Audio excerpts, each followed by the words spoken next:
नमस्कार दोस्तों, आज हम एक बहुत ही गंभीर विषय पे बात करने वाले हैं। आज का विषय हर इंडिविजुअल के लिए बहुत इंपॉर्टेंट है, क्योंकि आज हम बात करने वाले हैं profit and loss account versus balance sheet पर। ये एक ऐसा विषय है फाइनेंस रिलेटेड जो हम सब लोगों को लगता है कि नहीं यार, ये हमारे लिए सिग्निफिकेंट नहीं है। फाइनेंस का जो काम है ये तो फाइनेंस वालों का है। तो इस तरह की जो मिसकॉन्सेप्शन है वो आज आप लोगों की दूर करने के लिए मैं कपिल ठाकुर आया हूं आपके सामने। और आज हम बहुत इंपॉर्टेंट विषय चर्चा करेंगे। हाउसवाइफ के लिए बहुत इंपॉर्टेंट है, हर बिजनेसमैन के लिए बहुत इंपॉर्टेंट है, और हर इंडिविजुअल के लिए, हर स्टूडेंट के लिए ये आज का विषय बहुत ही गंभीर है। तो आप गंभीरता से इस वीडियो को देखते रहिए और स्टार्ट करते हैं प्रॉफिट एंड लॉस अकाउंट की। ये प्रॉफिट एंड लॉस अकाउंट कैसे बनाते हैं, बैलेंस शीट और प्रॉफिट एंड लॉस अकाउंट में क्या डिफरेंस होता है। तो पहले बात करते हैं प्रॉफिट एंड लॉस अकाउंट की। प्रॉफिट एंड लॉस अकाउंट किसी एक पर्टिकुलर पीरियड के लिए बनता है। जो बिजनेसमैन है उन लोगों को चाहिए कि वो हर मंथ अपना प्रॉफिट एंड लॉस अकाउंट देखे, अपनी फाइनेंशियल हेल्थ को चेक करे। तो कैसे बनाते हैं उसको, ये आपके सामने है। एक लेफ्ट हैंड साइड पे आपको सारे ऑर्गेनाइजेशन के एक्सपेंसेस लिखने चाहिए और राइट हैंड साइड पे आपके इनकम सोर्स है।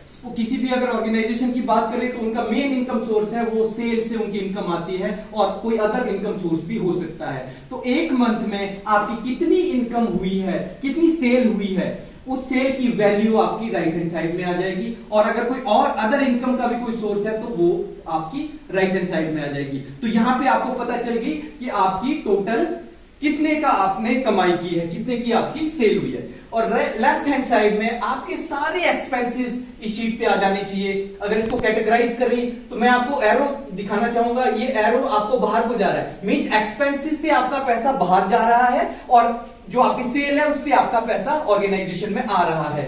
तो अब आपकी एक्सपेंसेस क्या है। एक्सपेंसेस आपकी कुछ फिक्स्ड कॉस्ट के अंदर आपकी सैलरी आपका एक एक्सपेंस होता है। बैंक इंटरेस्ट जो आपने बैंक से लोन लिया है उस पे आपने इंटरेस्ट देना, वो आपका एक एक्सपेंस है।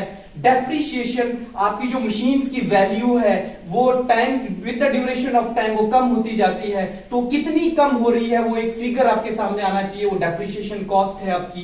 तो टोटल फिक्स्ड कॉस्ट आपकी यहां पे मैंने डिनोट किया है। आपको अब अपनी टोटल फिक्स्ड कॉस्ट उस मंथ की पता चल गई। उसके बाद आती है वेरिएबल कॉस्ट। वेरिएबल कॉस्ट वो कॉस्ट होती है जो आपकी सेल के फिगर के साथ कम ज्यादा होगी। अगर आपकी सेल बढ़ेगी, आपकी प्रोडक्शन ज्यादा होगी, तो आपकी वेरिएबल कॉस्ट भी इंक्रीज होती है। जैसे सपोज रॉ मटेरियल आपकी वेरिएबल कॉस्ट है। दोस्तों बहुत इंपॉर्टेंट बात यहां पर यह है, मैंने लिखा है कंजम्पशन। रॉ मटेरियल परचेज को आपने कंसीडर नहीं करना, आपने रॉ मटेरियल कंजम्पशन को कंसीडर करना है। For achieving a particular amount of sale, आपको कितना रॉ मटेरियल लगा है, that the raw material which you have consumed that should be taken here. मैंने एक एग्जांपल दिया अपने डाई हाउस का, क्योंकि मैं एक डाई हाउस में काम करता हूं। तो कुछ एग्जांपल्स है, आप अपने बिजनेस के हिसाब से उसको चेंज कर सकते हैं। हमारा डाइस कॉस्ट होता है, केमिकल कॉस्ट होता है, स्टेशनरी होता है, पैकिंग मटेरियल कॉस्ट है, पावर कंजम्पशन है जो कि आपकी प्रोडक्शन के हिसाब से कम ज्यादा होती है, तो वो भी वेरिएबल कॉस्ट है। आपका स्टीम लगता है, स्टीम फ्यूल कॉस्ट उसमें आती है, तो वो भी आपकी एक वेरिएबल कॉस्ट है। आपका ईटी पे एफिलेंट ट्रीटमेंट प्लांट में कुछ केमिकल कंजम्पशन होती है, उसके लिए भी आपकी वेरिएबल कॉस्ट है। कंज्यूमेबल है, मेंटेनेंस है, मशीन की मेंटेनेंस के लिए जो स्पेयर पार्ट्स लगते हैं वो आपको एक कैटेगरी में आनी चाहिए। फ्रेट, आपको कस्टमर के लिए मटेरियल डिलीवर करना है, वहां से पिक करना है, अगर आप जॉब वर्क कर रहे हो तो उसका फ्रेट का खर्चा भी आना चाहिए।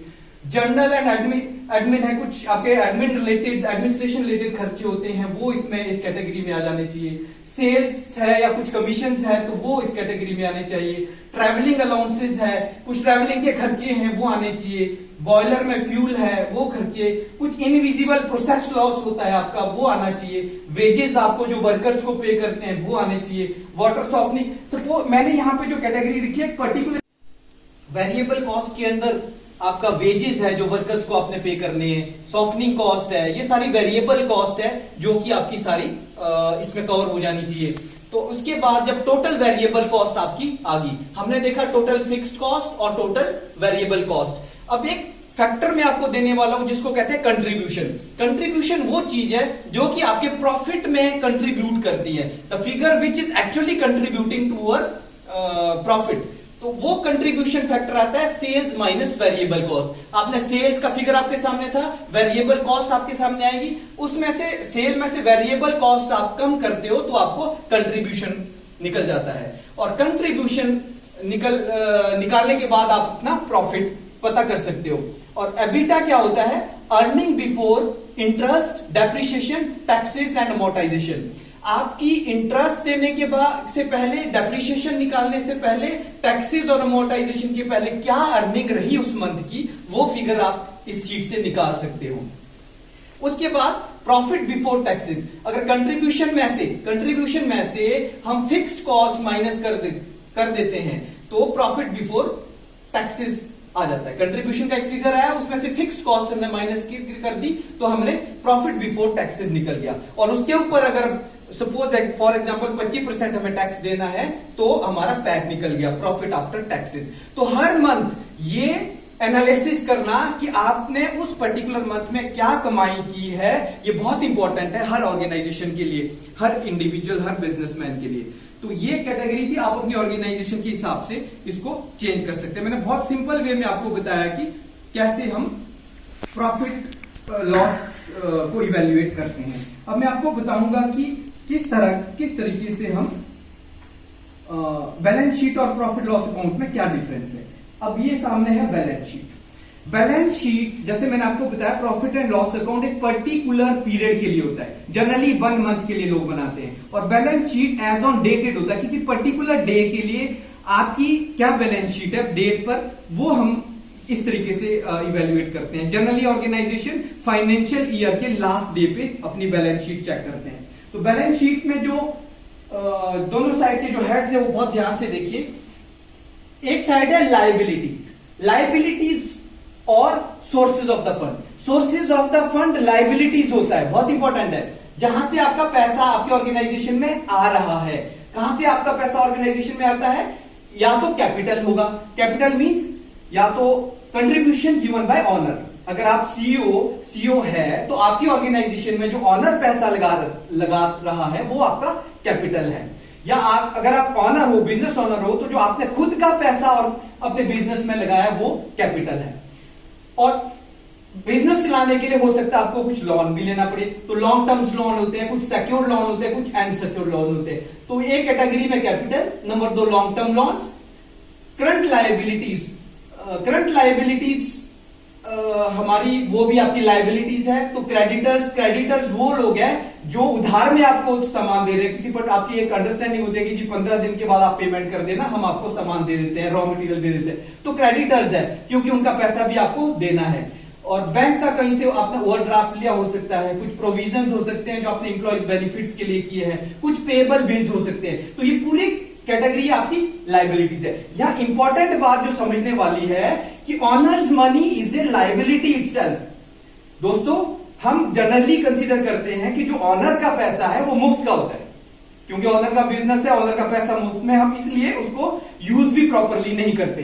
तो इसलिए ये अब समझने की बहुत इंपॉर्टेंट है कि वो आपके ऊपर एक लाइबिलिटीज है। वो क्यों लाइबिलिटी है, क्योंकि वो मैं आगे आपको एक्सप्लेन करूंगा। और इस साइड आपको है जो पैसा आपकी ऑर्गेनाइजेशन से, आपके अकाउंट से बाहर जा रहा है। कैसे बाहर जा रहा है? यहां आपने पैसा रेज किया, यहां आपने पैसा खर्च किया, आपने पैसा रेज किया लोन लेके, कैपिटल लेके, उससे आपने बिल्डिंग बनाई, उससे आपने मशीनरीज बनाई, और मशीनरीज का डेप्रिसिएशन भी होना है टाइम के साथ साथ, वो आपको माइनस करना पड़ेगा। उसी पैसे से आपने लैंड परचेज की, उसी से आपको डेब्टर्स, ये आपके एसेट्स होंगे जो आपके फिक्स्ड एसेट्स होंगे। उसके बाद डेब्टर्स कुछ होंगे, रिसीवेबल मतलब जो आपने माल बेचा है उनसे पैसा आने वाला है फ्यूचर में कुछ टाइम पीरियड के बाद एज पर योर अंडरस्टैंडिंग, तो वो आपके डेब्टर्स होंगे, वो पैसा भी आपका रिसीवेबल्स है। बैंक बैलेंस में आपका इन्वेंट्री है आपकी, वो भी आपका पैसा लगा हुआ है इन्वेंट्री में। लॉन्स एंड एडवांसेस आपने कुछ एडवांस में दिए होंगे, वो भी आपका एसेट्स है। डेफर्ड टैक्स कुछ एसेट्स में हो सकता है और कुछ आपकी इन्वेस्टमेंट हो सकती है। वाली जो बात है जो आपको हमेशा अपने माइंड में रखनी चाहिए वो है consumption should be considered as an expense. जैसे जब हम प्रॉफिट लॉस अकाउंट बनाते हैं तो जनरली कई बार लोग गलती कर लेते हैं कि जितना परचेज किया उसकी एंट्री डाल लेते हैं, जितना सेल किया वो एंट्री डाल लेते हैं और उसी को के बेस पे प्रॉफिट एंड लॉस अकाउंट बनाते हैं। वो बहुत बड़ी गलती है। आपको कंजम्पशन कितना हुआ उस पर्टिकुलर सेल अचीव करने के लिए वो आपका कंजम्पशन कंसीडर करना चाहिए, और जो आपका बच गया जो रॉ मटेरियल वो आपका एसेट है, वो आपको नेक्स्ट सेल में काम आएगा। और एक डबल एंट्री सिस्टम है ये बुक कीपिंग का, जिसके बारे में हम बात कर रहे हैं, या क्रेडिट और डेबिट की बात की जाती है, जो कि डबल एंट्री सिस्टम इसको कहते हैं। और बैलेंस शीट ऑलवेज बैलेंसेस, आपकी बैलेंस शीट सही बनी है कि नहीं है उसको देखो कि right hand side left hand side हमेशा फिगर्स बैलेंस्ड होने चाहिए, क्योंकि जितना पैसा आपने रेज किया उसी पैसे से आपने कुछ ना कुछ एसेट बनाया, उसी पैसे से आपने सारे खर्चे किए। तो बैलेंस शीट हमेशा बैलेंस करती है। Less is bad more is worse, very important. Less is bad more is worse. अगर पैसे की ऑर्गेनाइजेशन में कमी है तो बुरी बात है, आप अपने खर्चे नहीं निकाल पा रहे हो। अगर आपके पास पैसा ज्यादा है तो सिचुएशन उससे भी खराब है। ये बहुत समझने वाली बात है। ऐसा क्यों? कि अगर आपके पास ज्यादा फंड्स है आपके हाथ में, आपने प्रॉपरली उसको यूटिलाइज नहीं किया है, वो फंड्स आपके एनपीए में कन्वर्ट हो जाएंगे। तो less is, this is the mantra, please keep in mind, less is bad and more is worse. दोनों चीजों को आपको बैलेंस करना पड़ेगा ऑर्गेनाइजेशन में, ना पैसों की कमी हो और ना ही आपके हाथ में लिक्विडिटी ज्यादा हो। Fifth, project earning should not be less than cost of capital. जब भी आपकी कोई पैसा इन्वेस्ट करना हो, आपको अपना कैपिटल आपने लगानी है, तो आपको ध्यान में रखें कि आपके जो प्रोजेक्ट जहां पे आप अपना पैसा लगा रहे हैं उससे जो अर्निंग आएगी वो आपकी कॉस्ट ऑफ कैपिटल से कम नहीं होनी चाहिए, तो आपको लॉस वाला प्रोपोजिशन हो जाएगा। Honours money is for more expensive than borrowed money. जैसे मैंने पहले कहा था, जो ऑनर्स ने से हमने पैसा लगा है कंपनी में, आपकी कंपनी में, वो ज्यादा एक्सपेंसिव है जो पैसा आप बैंक से लेते हो। ये समझने वाली बात है। वो क्यों? आपने बैंक से पैसा उधार लिया, बैंक ने आपको पैसा दिया एक पर्टिकुलर रेट ऑफ इंटरेस्ट पे, सपोज 12% पे आपको पैसा मिल गया। यहां पे बैंक का कोई रिस्क नहीं है, रिस्क आपका है, और बैंक ने आपको, लेकिन आपको पैसा बैंक का देना ही देना है 12% इंटरेस्ट पे, आपका बिजनेस चले या ना चले। लेकिन जब ऑनर का पैसा लगता है तो क्योंकि ऑनर सारा रिस्क ले रहा है, ऑनर्स हो सकता है कि लॉस भी में भी हो, आपको तो सैलरी मिल जाएगी लेकिन ऑनर का पैसा जा सकता है, खत्म हो सकता है। रिस्क फैक्टर सारा that has risk is taken by honours only. तो इसलिए ऑनर्स एट लीस्ट 24% एक्सपेक्टेशन कर सकता है और करना चाहिए, क्योंकि 12% आप बैंक को दे रहे हो जो कोई रिस्क नहीं ले रहा, तो 24% कम से कम रिटर्न आपको ऑनर्स को देना पड़ेगा। इसलिए वो ज्यादा एक्सपेंसिव है, और इसलिए हमें ऑनर्स का जो पैसा लगा, जो कैपिटल आप अपनी कंपनी में लगा रहे हो, उसको बहुत ही संभाल के रखने की जरूरत है, बहुत ही सोच समझ के खर्च करने की जरूरत है। Sources of the funds are eventually liabilities. जैसे मैंने पहले कहा, आपने पैसा तो इकट्ठा कर दिया, लेकिन ध्यान रखिए वो आपकी लाइबिलिटीज है, वो आपको चुकाना है, उस पर आपको इंटरेस्ट देना है, बैंक को इंटरेस्ट देना है, ऑनर्स को उनकी एक्सपेक्टेशन के हिसाब से प्रॉफिट देना है। तो उस पैसे को बहुत ही ध्यान से खर्च करने की जरूरत है।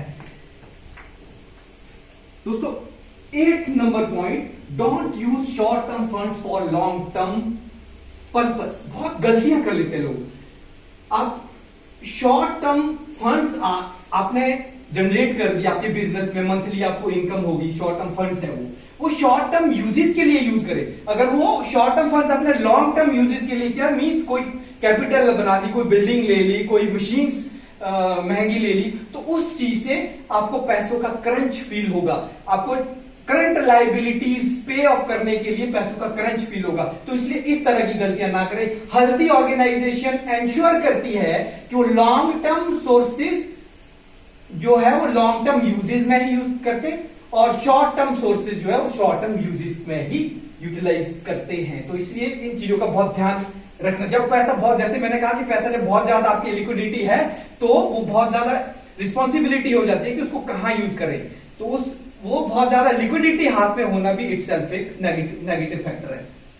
तो cash in hand beyond what is necessary is non performing asset. आपके हाथ में ज्यादा लिक्विडिटी, आपको नॉन परफॉर्मिंग एसेट जनरेट होगा। तो एक मंत्रा और है कि करंट रेशियो आपकी जो है current assets divided by current liability से करंट रेशियो फैक्टर निकलेगा। करंट उससे हमेशा आपकी करंट रेशियो जो है 2:1 के रेशियो में होनी चाहिए। आप कोशिश करें कि आपके ऑर्गेनाइजेशन की करंट रेशियो हमेशा 2:1 हो, मतलब करंट एसेट हमेशा ज्यादा हो और करंट लाइबिलिटीज उससे आधी हो, तो आपको कभी भी पैसों की कमी नहीं आएगी। और क्विक रेशियो होता है लिक्विड करंट एसेट। जो लिक्विड करंट एसेट आपका कैश प्लस डेब्टर्स है, जो आपको पैसा आने वाला है कैश के फॉर्म में, जो पैसा आपको मिलना है डेब्टर्स से, तो वो रेशियो एटलीस्ट 1:1 होनी चाहिए। 1:1 मीन्स आपको पैसों की कमी नहीं होगी। आपके पास पैसा एक तरफ से आ रहा है, दूसरी तरफ से जा रहा है, एटलीस्ट आपको एक फ्लो ऑफ मनी चलता रहेगा। क्योंकि पैसा ज्यादा होगा तो नॉन परफॉर्मिंग एसेट होता, तो at least it should be equal to, अगर इससे कम है तो आपको जिनको पैसा पे ऑफ करना है उनको आपको पैसा देने के लिए नहीं होगा, सैलरीज के लिए पैसा कम पड़ जाएगा, आपके जो रॉ मटेरियल के वेंडर्स हैं उनको आप पैसा नहीं दे पाओगे, तो at least it should be equal to 1:1। तो ये कुछ चीजें हैं, छोटी छोटी चीजें हैं जो हर ऑर्गेनाइजेशन को, हर बिजनेसमैन को याद रखनी चाहिए। तो 2-3 पॉइंट्स और मैं फाइनली आपको कहूंगा। When time is good, focus should be on decreasing variable cost. जब अच्छा वक्त चल रहा है तो हमेशा आपका फोकस वेरिएबल जो कॉस्ट थी उनको कम करने पे होना चाहिए। And when there is a recession, जब वक्त अच्छा नहीं है तो आपको फिक्स्ड कॉस्ट आपको कम करनी चाहिए, ये हमेशा ध्यान रखिए। और अपने बिजनेस का ब्रेक इवन पॉइंट क्या है वो आपको पता होना चाहिए। और ब्रेक इवन पॉइंट जब आपका कंट्रीब्यूशन आपका फिक्स्ड कॉस्ट के बराबर होगा तो वो सिचुएशन है ब्रेक इवन की, उसके बाद आपका प्रॉफिट जनरेट होना शुरू हो जाता है। और दूसरा फॉर्मूला है कि ब्रेक इवन पॉइंट को fixed cost divided by contribution per unit, मतलब एक यूनिट जनरेट करने के लिए आपको कितना कंट्रीब्यूशन फैक्टर, जो मैंने फर्स्ट स्लाइड पे बताया है, वो चाहिए, तो वहां से ब्रेक इवन पॉइंट निकलता है। तो ये बहुत छोटी छोटी चीजें हैं जो बहुत इंपॉर्टेंट आपको ध्यान में रखनी चाहिए किसी भी बिजनेसमैन को, किसी भी बिजनेस ऑर्गेनाइजेशन के। और हमेशा ध्यान रखिए कि फाइनेंस रिलेटेड जो एजुकेशन है वो हर आदमी के लिए बहुत इंपॉर्टेंट है, इसीलिए बच्चों के करिकुलम में ये चीजें ऐड होने लगी है। हर ऑर्गेनाइजेशन में किसी भी लेवल पे आप काम कर रहे हो, आप कंट्रीब्यूट कर रहे हो सेल में, and hence it is required that you should have enough knowledge of finance. आपके इनफैक्ट आपको घर चलाने के लिए भी आपको फाइनेंस की नॉलेज होनी चाहिए। तो कोशिश कीजिए धीरे धीरे इस नॉलेज को इनहेंस करने की। और मैं भी आपके सामने और वीडियोस लेके आऊंगा एजुकेशन से रिलेटेड, फाइनेंस से रिलेटेड। तो नेक्स्ट वीडियोस के लिए आप लाइक करें मेरी वीडियो, शेयर करें, और अगर आपने सब्सक्राइब नहीं किया तो मेरा यूट्यूब चैनल जरूर सब्सक्राइब कीजिए, ताकि मैं इस तरह की वीडियोस आपके सामने फ्यूचर में लेके आ सकूं। धन्यवाद, थैंक यू।